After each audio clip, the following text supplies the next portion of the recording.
Emma Wolf is here. We've been talking about water shortages due to mass immigration. Nigel from Brittany says, reference that water shortage due to mass immigration. Don't forget, the BBC always claims water shortages on climate change, never on immigration. They never want to talk about immigration, do they? I mean, they've now been sort of forced into it, but everything is down to climate change. Of course it is. The very basic fact that more people need more water. I mean, really, if you compare how much one person... It's not difficult, is it? It's really not rocket science in this case. Yeah. Climate change, yes. Yeah. I know there has been a change in the climate up and down. Yeah. But when you actually look at the impact of one person or one large family or, you know, people taking showers and baths and drinking and using water in their property, and the fact, I mean, it's all you've got to do is look at what they do for these festivals in the summer. You know, we're into festival season already. I've got friends of mine saying, oh, we're off to such and such a festival. It's all marvellous.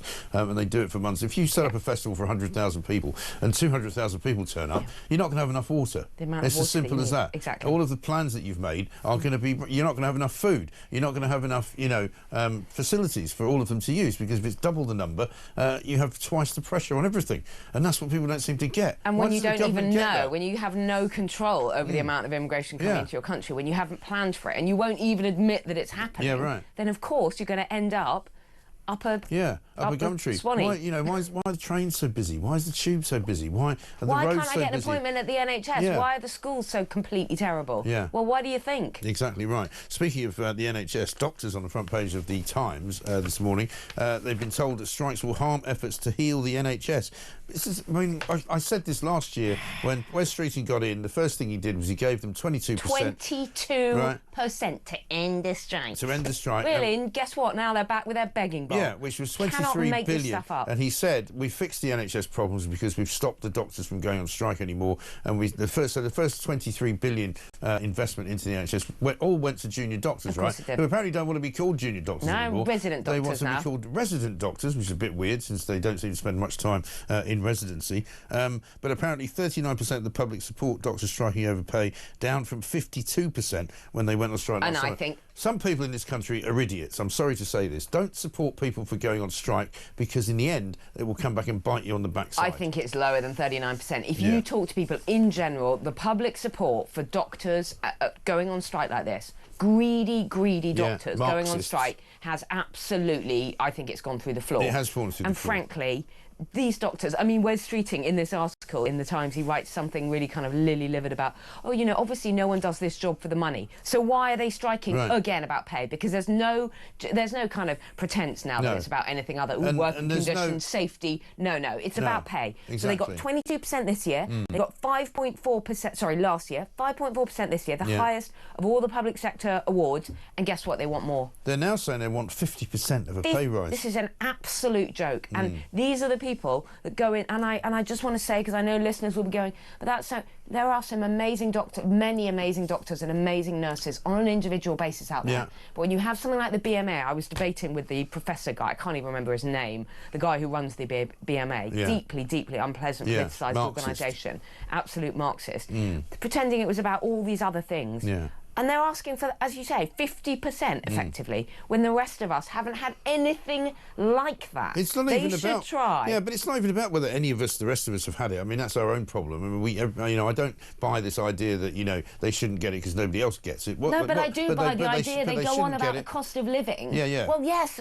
Everybody in this country is facing cost of living. Yes, but equally... None of us had 22% last year. But equally, Emma, the point is that, you know, they've had the cost of living increase. You know, inflation is no longer running at 11%. You know, it is running at a high level. But the fact is they've got a 22... It's not running at 22%. They've had a 22% pay rise, plus another 5.4, as you say. That's practically 30%. It's probably a third more than they were getting. So now they're being balloted and they're threatening 6 months of rolling strikes between now and next January. Totally and utterly ridiculous. And basically, you know what's going to happen. They will go on strike. Wes Streeting will end up having to give them more money, even though we don't have it. We don't have it, and it does matter.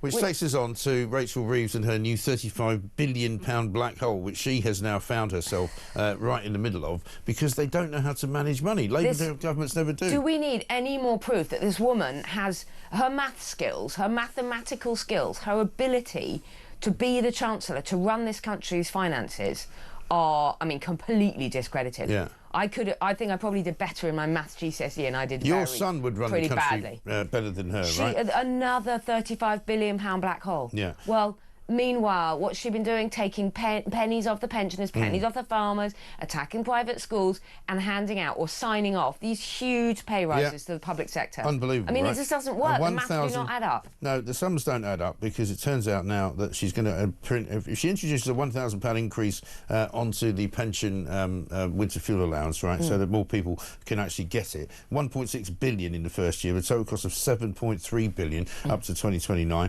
A 3,000 increase would cost 23 billion.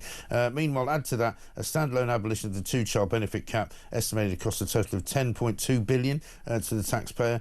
3.4 billion for the PIP benefit cuts is going to cost an actual 35 billion in all sorts of other ways. So, I mean, they've stewarded themselves into a cul-de-sac of doom, haven't they? Who's working for her? I mean, can't anyone work a calculator and just do the basic maths when they announce policies, when they're making plans? What's she doing? I don't understand how she ever became Chancellor. You remember, we might have to go back and play Keir Starmer and the first woman Chancellor.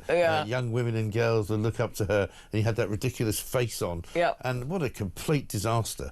I would happily just watch them both announcing, what was it, that theme park in Blackpool? The theme park. Yeah, we might have to roll them out. Well, it's not often that we have good news, they say, with their robotic, weird smiles and creepy faces. And the helmet hair and everything. Yeah. And then they both tried to smile. Yeah. Which Starmer and Reeves trying to smile is the thing of nightmares. They've obviously been told to talk and smile at the same time, which is actually quite hard to do. It's really... Well, because if you're not smiling naturally, Mike, if you don't know how to smile or be a nice person, you kind of, you end up being Starmer. You say things like bananas and sausages, and free the sausages, because you know what you're talking about. You know what you're talking about, yeah. Speaking of not knowing what you're talking about, King Charles has been in Canada, right? Have a look at this, because he went over there to talk about all sorts of things, including opening the state opening of Parliament, and talking about how, you know, Canada's very much a sovereign country and all the rest of it.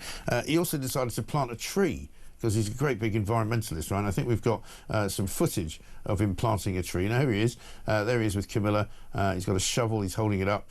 He's planted a tree because obviously that signifies how green he is and his recognition of... But unfortunately for him, there's also a 27-car motorcade which takes him from the tree planting to his Airbus 330. And there he goes, flying back all those thousands of miles. It's okay, he planted that tree. He planted It'll offset the whole lot. One tree. I mean, seriously, I think he would have needed to plant an entire forest in order to cover the carbon footprint for that. I don't mind people flying. I love it. I mean, I flew myself to Dubai and back. I didn't plant any trees. Did you fly? You didn't? I didn't plant any trees. Swim? I didn't swim. I didn't go on a bike. I didn't plant any trees. But I don't bang on about... But it's the hypocrisy. It's the fact that these celebrities who take it upon themselves to tell us what they're doing, and then they're on their private island. Or Charles, I mean, why does he need a 27-car motorcade? I know. Why do they need that? Why do they need to go on... These guys maybe need to go on private jets, but in general, there are planes flying everywhere.